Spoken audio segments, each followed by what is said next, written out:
तर आपण शास्त्रामध्ये पाहतो प्रियानो की मागी लोक हे पूर्वेकडून बेथलेहम गावी आले होते. आणि मागी लोक हे प्रियानो खूप ज्ञानी लोक होते आणि देवाने त्यांना निवडलं होतं. आणि ते प्रभू येशू ख्रिस्त या जगाचा राजा जन्मास आला आहे हे पाहण्यासाठी ते पूर्वेकडून बेथलेहम गावी आले होते. आणि ते आपण शास्त्रातून पाहूया. मत्ती कृत शुभ वर्तमान याचा 2 अध्याय 1 आणि 2 वचन मी आपल्या सर्वांसाठी वाचतो. हेरोद राजाच्या काळात यहुदियातील बेथलेहेमात येशूच्या जन्मानंतर पहा, पूर्वेकडून मागी लोक येरुशलेमेस येऊन विचारपूस करू लागले की यहुद्यांचा राजा जन्मास आला तो कोठे आहे, कारण आम्ही पूर्व दिशेस त्याचा तारा पाहून त्याला नमन करण्यास आलो आहोत. ही मागी लोक म्हणजे प्रियानो खूप ज्ञानी लोक होते आणि हे देवानेच त्यांना ज्ञान दिलं होतं. हे ज्ञान त्यांना देवानेच दिलं होतं आणि ते प्रभू येशू ख्रिस्ताचा शोध करत बेथलेहम गावी आले होते. आणि ते त्यांना देवानेच ज्ञान दिलं होतं आणि देव त्यांना मार्गदर्शन करत होता. त्या जो ताऱ्याचा ते पाठलाग करत होते, ताऱ्याच्या मागामाग जे चालले होते ते देवच त्यांना चालवत होता.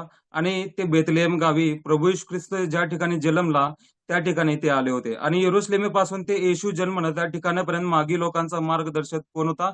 फक्त आणि फक्त देवच होता त्या ताराच्या द्वारे. आणि यहुद्यांचा राजा चा शोध त्यांनी केलेला आपण तिथं पाहतो. ज्या गव्हाणीत प्रभू येशू ख्रिस्ताचा जन्म झाला त्या ठिकाणी तो तारा येऊन थांबलेला आपण पाहतो. आणि तिथे ते पाहतात की या जगाचा राजा तारणारा देव तिथे जन्मास आलेला आहे. ते आपण वचनातून पाहूया. मत्ती कृत शुभ वर्तमान याचा 2 अध्याय 11 वचन मी आपल्या सर्वांसाठी वाचतो. नंतर ते त्या घरात गेले तेव्हा तो बालक आपली आई मरिया हिच्याजवळ असलेला त्यांनी पाहिला व पाया पडून त्यांनी त्याला नमन केले व आपल्या द्रव्यांच्या थैल्या सोडून सोने, ऊद व गंधरस ही दाणे त्याला अर्पण केली. पहा प्रियानो, मागी लोक फक्त प्रभू येशू ख्रिस्ताला बघण्यासाठी आले होते. या जगाचा राजा जन्मास आलेला आहे हे पाहण्यासाठी आले होते. त्याला नमन करण्यासाठी, त्याचं दर्शन घेण्यासाठी ते आले होते. त्याला पाया पडण्यासाठी ते आले होते प्रियानो. आणि त्यांनी खूप सारे द्रव्य आणले होते. खूप सारे अर्पण अशी त्याने आणलेले आपण पाहतो प्रियानो. सोने, ऊद असे खूप सारे दाणे अर्पणे त्यांनी प्रभू येशू ख्रिस्तासाठी आणले होते. आणि हे अर्पणे कोणासाठी आणलं जातं प्रियानो? ही अर्पणे फक्त आणि फक्त एका राजासाठी आणलं जातं प्रियानो. एवढी खूप सारी अर्पणे फक्त आणि फक्त एका राजासाठीच आणली जातात. आणि ह्या जगाचा राजा जन्मास आला होता त्यासाठी त्यांनी ही अर्पणे, खूप सारी अशी अर्पणे, एवढ्या लांब प्रवास करून ते किती दिवस प्रवास करत होते हे आपल्याला ठाऊक नाही. ते किती जण होते ते देखील आपल्याला ठाऊक नाही प्रियानो. ते कुठेही लिहिलेलं नाही ते किती दिवस प्रवास करत होते. पण देव त्यांचा मार्गदर्शक होता. तो तारा त्यांना चालवत होता आणि देवाने त्यांना त्या ठिकाणी पोहोचवलं होतं आपण पाहतो प्रियानो. आणि राजासाठी त्यांनी खूप सारी अशी अर्पण आणली प्रियानो. आणखी एक उदाहरण आपण पवित्र शास्त्रातून जुन्या करारातील जखर्या याचा 9 अध्याय 9 वचन मी आपल्या सर्वांसाठी वाचतो. सियोन कन्ये जोराने आनंदाचा गजर कर, यरुशलेम कन्ये गजर कर. पहा, तुझा राजा तुझ्याकडे येत आहे. तो न्यायी व त्याच्या ठायी तारण आहे. तो लीन आहे गाढवावर, गाढवीच्या पिलावर म्हणजे शिंगरावर बसून येत आहे. ही भविष्यवाणी यहोवा देवाने प्रियानो जुन्या करारामध्ये आपण केलेली पाहतो. आणि ही भविष्यवाणी 700 वर्षापूर्वीच आधीच देवाने केलेली आपण पाहतो प्रियानो. व तो मी आपल्या पुत्राला पाठवणार आहे, या जगाचा राजा तुमच्यासाठी येणार आहे, हे देवाने आधीच 700 वर्षापूर्वी हे सांगितलेलं होतं प्रियानो. ही घटना जेव्हा प्रभू येशू ख्रिस्त या जगात आला तेव्हा पूर्ण झालेली आपण पाहतो प्रियानो. लूक याचा 19 अध्याय 35 ते 38 वचन मी आपल्या सर्वांसाठी वाचतो. मग त्यांनी ते येशूकडे आणले आणि आपली वस्त्रे त्या शिंगरावर घालून त्यावर येशूला बसवले. आणि जसजसा तो पुढे चालला तसे लोक आपली वस्त्रे वाट्यावर पसरत गेले. तो जैतुनाच्या डोंगराच्या उतरणीवर पोहोचताच सर्व शिष्य समुदाय जी महत्कृत्ये त्यांनी पाहिली होती त्या सर्वांमुळे आनंद करून उच्च स्वराने देवाची स्तुती करत म्हणाले, प्रभूच्या नावाने येणारा राजा धन्यवादित असो. स्वर्गात शांती आणि ऊर्ध्वलोकी गौरव. इस्रायल देशातले जे लोक प्रभू येशू ख्रिस्ताने बरे केले होते, जे चमत्कार ज्या ज्या लोकांनी पाहिला होता, ते सर्व प्रभू येशू ख्रिस्ताचा गौरव करत होते प्रियानो. ज्यांनी ज्यांनी प्रभू येशू ख्रिस्ताने ज्यांना ज्यांना बरं केलं, ज्यांनी ज्यांनी प्रभू येशू ख्रिस्ताची महत्कृत्ये पाहिली, त्या सर्वजण प्रभू येशू ख्रिस्ताचा गौरव करत होते. प्रभू येशू ख्रिस्ताला प्रभू येशू ख्रिस्ताचा धन्यवाद करत होते प्रियानो. आणि तो या ठिकाणी नील आपण पाहतो की प्रभू येशू ख्रिस्त या ठिकाणी नील आहे, नम्र आहे, त्याच्या ठाईच तारण आहे प्रियानो. त्याच्या ठाईच तारण आहे आणि तोच एकमेव प्रियानो नील आणि नम्र असा राजा आहे, देव आहे प्रियानो. आणि तोच या संपूर्ण जगाचा देखील राजा आहे. तर आता आपण फिलिप्पी राजपत्र याचा 2 अध्याय 9 ते 11 वचन आपणा सर्वांसाठी मी वाचतो. फिलिप्पी राजपत्र याचा 2 अध्याय 9 ते 11 वचन.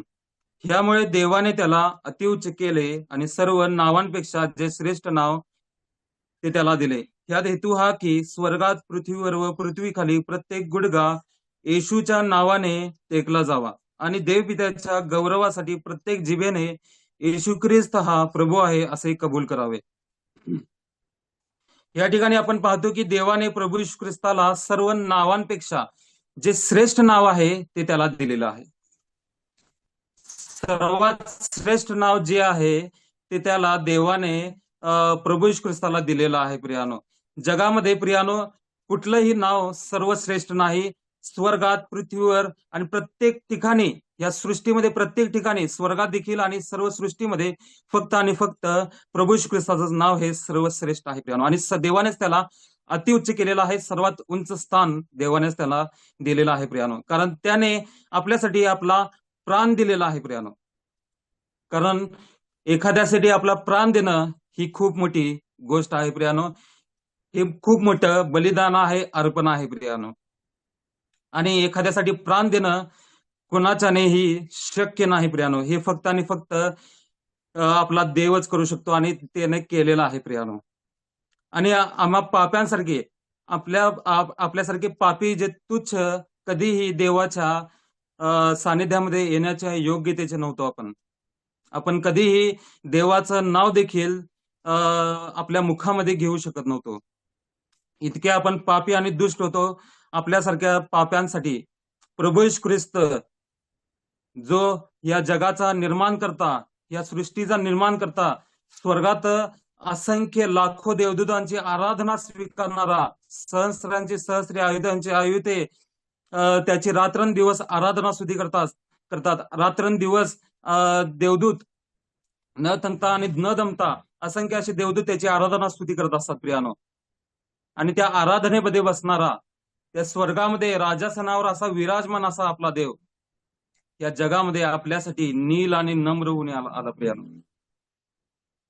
काय आपण महत् कृत्य केले होते, काय आपण चांगले कृत्य केले होते प्रियानो. कधीही आपण चांगले कृत्य केले नव्हते. कधीही आपण देवाचा झटून देखील शोध केलेला नव्हता. तरी देखील देवाने आपल्यासाठी आपला एकुलता एक प्रियपुत्र या जगामध्ये पाठवला. आणि तो राजा, या सृष्टीचा निर्माण करता प्रभू येशू ख्रिस्त आपल्यासाठी दुःख सहन करण्यासाठी या जगामध्ये आला प्रियानो. त्याने आपल्या प्रभू येशू ख्रिस्ताने आपल्यासाठी कित्ता गाठलेला आहे प्रियानो. प्रभू येशू ख्रिस्ताने आपल्यासाठी कित्ता घालून दिलेला आहे. त्याने आपल्या शिष्यांचे पाय धुतले प्रियानो. तो किती नम्र झाला, तो किती लीन झाला प्रियानो आपल्यासाठी. आपण विचार देखील करू शकत नाही प्रियानो. आपला कुठे हात लागला चुकून दुसरीकडे, काय आपल्याला धूळ लागली, आपल्या स्वतःच्याच पायाला देखील आपल्या हात लागला तर आपण जाऊन हात धुतो प्रियानो. आणि चांगलंच आहे ते.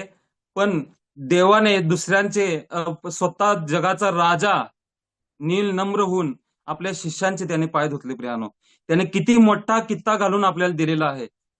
प्रीती करणे, नील आणि नम्र कसं राहणं हे आपल्याला देवाने दाखवून दिलेलं आहे.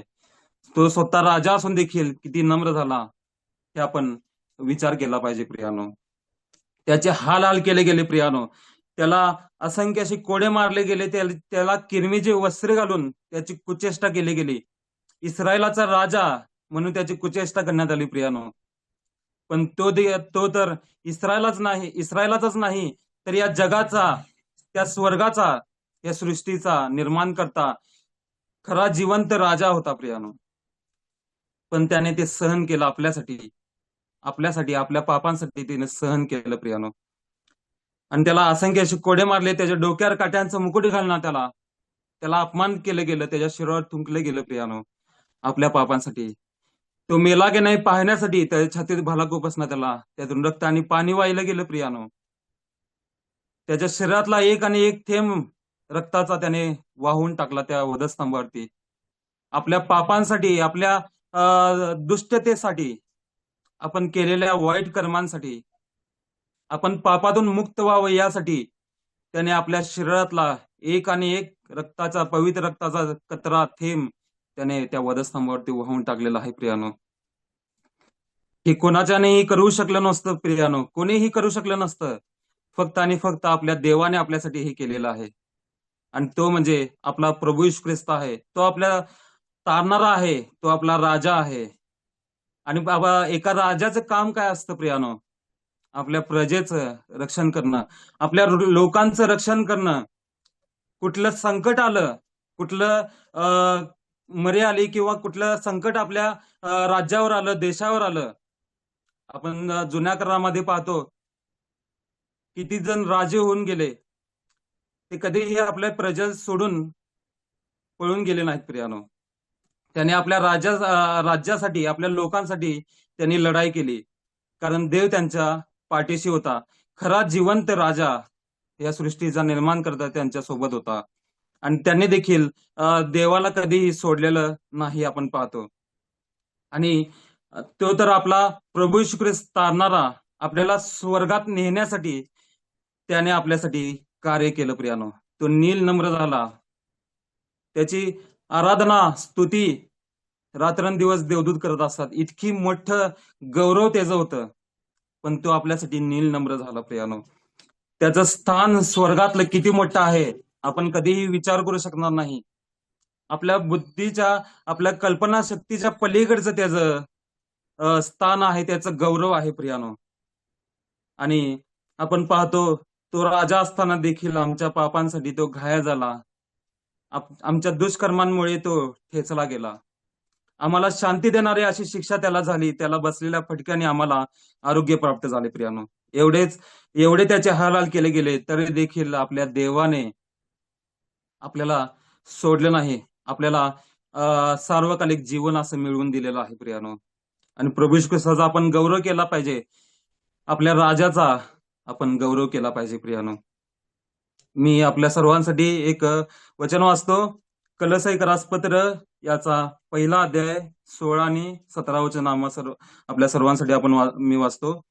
कारण आकाशात व पृथ्वीवर असलेले दृश्य व अदृश्य असलेले राजे, अधिपती, सत्ताधीश किंवा अधिकारी असलेले जे काही आहे ते सर्व त्याच्यामध्ये निर्माण झाले. सर्व काही त्याच्याद्वारे व त्याच्यासाठी निर्माण झाले. तो सर्वांच्या पूर्वीचा आहे व त्याच्यामध्ये सर्व काही अस्तित्वात आहे. साऱ्याचा निर्माण करता फक्त आणि फक्त प्रभू येशू ख्रिस्त आहे प्रियानो. सारे जग त्याच्यातूनच निर्माण झाले, त्याच्याद्वारेच निर्माण झाले आणि त्याच्यासाठीच निर्माण झालेलं आहे प्रियानो. प्रभू येशू ख्रिस्त पृथ्वीवर नीर आणि नम्र होऊन मानव रूप धारण करून आला प्रियानो. एवढा मोठा राजा आपला वधस्तंभावरती खेळण्यासाठी, अपमानित मरण असं सहन करण्यासाठी, भयानक असं क्लेश सहन करण्यासाठी आपल्यासाठी तो या जगामध्ये आला प्रियानो. आपण त्याचा गौरव केला पाहिजे. त्याचे कारण, त्याने आपल्यासाठी का सहन केला असेल आपण कधी कधी विचार करतो. दुसरा मार्ग कारण ह्या जगामध्ये नव्हताच प्रियानो. कधी कधी प्रश्न पडतो, प्रभू येशू ख्रिस्त का मरण पावला आपल्यासाठी, पाप्यांसाठी? पण प्रियानो, आपण जेव्हा खरंच विचार करतो तेव्हा आपल्याला उत्तर देखील मिळतं. देव आपल्याला उत्तर देतो प्रियानो. कारण आपल्याला पापातून मुक्त करण्यासाठी कोणीही दुसरा समर्थ नव्हता प्रियानो. या जगामध्ये कुणाचंही रक्त समर्थ नव्हतं की आपल्याला पापांची क्षमा मिळवून देण्यासाठी. सर्व पापाला बळी पडले होते प्रियानो. सर्वजण मरणदंडास पात्र होते. पण प्रभू येशू ख्रिस्त आपला राजा, आपला देव, आपला तारणारा आपल्यासाठी या जगामध्ये आपलं गौरव, आपलं वैभव, आपला स्वर्ग सोडून नीलनम्र होऊन या जगामध्ये आला प्रियानो. आणि आपल्याला आपल्या पापांतून, आपल्या सर्व दंडातून आपल्याला मुक्त त्याने प्रभू येशू ख्रिस्ताने केलेला आहे. कारण तोच एकमेव पवित्र आहे, तोच सत्य आहे आणि तोच एकमेव निर्दोष निष्कलंक असा कोकरा होता प्रियानो. आणि तोच आपल्यासाठी मुक्तीचा मार्ग होता प्रियानो. आणि त्याच्या रक्तानेच आपण शुद्ध होणार होतो. त्याचे पवित्र रक्तच आपल्याला आपल्या पापांपासून सोडवण्यास योग्य होते प्रियानो. आणि आपल्यासाठी त्याचे पवित्र रक्त सांडणे हे अतिशय गरजेचं होतं प्रियानो. मगच आपण शुद्ध होणार होतो, मगच आपण त्या पवित्र देवाच्या, यहोवा देवपित्याच्या, जो पवित्र आहे आपला देव, त्याच्या सान्निध्यामध्ये येण्याच्या आपण योग्यतेचं होऊ शकणार होतो. जर प्रभू येशू ख्रिस्ताने आपल्यासाठी मध्यस्थी केली नसती प्रियानो, त्या राजाने आपला स्वर्ग सोडला नसता. जी आराधना, जो रात्रंदिवस देवदूतांची आराधना स्वीकारणारा, गौरवामध्ये बसणारा, स्वर्गामध्ये विराजमान असा देव आपला प्रभू येशू ख्रिस्त राजा, त्याने जर आपला स्वर्ग सोडून आपल्यासाठी तो या जगात आला नसता, तर आपण आज देखील त्या मरणामध्ये गेलो असतो प्रियानो. त्यांना अनंतकालच्या नरकामध्ये आपण पडलो असतो. पण योग्य वेळी, सुवेळी प्रियानो, आपल्यासाठी आपला राजा आपल्याला वाचवण्यासाठी आला, आपल्या प्रजेला वाचवण्यासाठी आला आपला राजा. आपल्याला आपल्या प्रजेला त्या मरणदंडातून, त्या शिक्षेतून वाचवण्यासाठी आणि स्वर्गाचं सुख, आनंद आणि सार्वकालिक जीवन देण्यासाठी आपल्याला आपला राजा या जगामध्ये आला प्रियानो. आणि देवाने त्याला अतिउच्च असं नाव दिलेलं आहे, कारण त्याने आपल्यासाठी कार्य केलेलं आहे प्रियानो. सर्वश्रेष्ठ त्याला नाव दिलेलं आहे, कारण प्रभू येशू ख्रिस्ताने आपल्यासाठी अद्भुत असं कार्य केलेलं आहे. आपण कधीही ते विसरू शकणार नाही, कधीही ती कल्पना करू शकणार नाही. त्याचं दुःख जे त्याने वधस्तंभावरती सहन केलं. आणि स्वर्गात, पृथ्वीवर, पृथ्वीखाली प्रत्येक गुडघा येशूच्या नावाने टेकला जावा, इतकं मोठं त्याला स्थान दिलेलं आहे. आज विश्वासणाऱ्यांचे, प्रत्येक विश्वासणाऱ्यांचे गुडघे हे, ज्यांनी ज्यांनी प्रभू येशू ख्रिस्तासमोर आपले गुडघे टेकून तारणाचा स्वीकार केलेला आहे, जे विश्वासात स्थिर आहेत, ते प्रत्येकांचे गुडघे प्रभू येशू ख्रिस्तासमोर टेकलेलेच आहेत प्रियानो. आपल्या राजासमोर प्रत्येक जे त्याची प्रजा आहे त्यांचे गुडघे टेकलेलेच आहेत. पण ह्या प्रत्येक जगातल्या व्यक्तीचं गुडघे या जगामध्ये टेकले जावेत अशी देवाची इच्छा आहे. आज आपल्या सर्व जगाचे देखील गुडघे प्रभू येशू ख्रिस्तासमोर टेकले जावेत अशी देवाची इच्छा आहे, आणि ते टेकणारच आहेत प्रियानो. शेवटच्या काळामध्ये जेव्हा प्रभू येशू ख्रिस्त या सत्ता करणार आहे या जगावरती, त्यावेळेस सर्व जग त्याच्यासमोर त्याला नमणार आहे, त्याच्यासमोर गुडघे टेकणार आहेत, त्याच्या चरणाजवळ सर्वजण येणार आहेत, आणि प्रभू येशू ख्रिस्त या जगाचा राजा आहे, तारणार आहे, असे सर्व लोक कबूल करणार आहेत प्रियानो. आणि त्यावेळेस आपण आपल्या खऱ्या जिवंत देवाचं, राजाचं, तारणाऱ्याचं आपण गौरव पाहणार आहोत प्रियानो आपल्या डोळ्यांनी. आणि त्याच्यासोबत आपण असणार आहोत प्रियानो. त्या राजासोबत तो आपली प्रजा देखील घेऊन येणार आहे, आणि आपण ती प्रजा आहोत. किती मोठा गौरव त्याने आपल्या दिलेला आहे प्रियानो. आपल्यासारखे पापी एकेकाळी त्याचं नाव घेण्याच्या योग्यतेचं नव्हतो, त्याच्या नाव घेण्यासाठी देखील योग्यतेचं नव्हतो आपण. पण देवाने आपल्याला, प्रभू येशू ख्रिस्ताने आपल्याला, आपल्या राजाने किती मोठा आपल्याला मान दिलेला आहे की आपण त्याच्या बरोबर, त्याच्या बाजूने आपण लढणार आहोत. आणि त्याने स्वर्ग असा आपल्याला, सुंदर असा स्वर्गाचे दार आपल्यासाठी उघडलेले आहेत, आणि स्वर्गामध्ये स्वर्गाचे वारीस आपल्याला केलेलं आहे. त्यामुळे आपण त्याचा गौरव करायचा आहे, त्याला आपण मान महिमा द्यायची आहे, आणि त्याची आराधना स्तुती सतत आपण करायची आहे प्रियानो. प्रभू आपला असं करण्यासाठी आपल्या सर्वांचं सहायता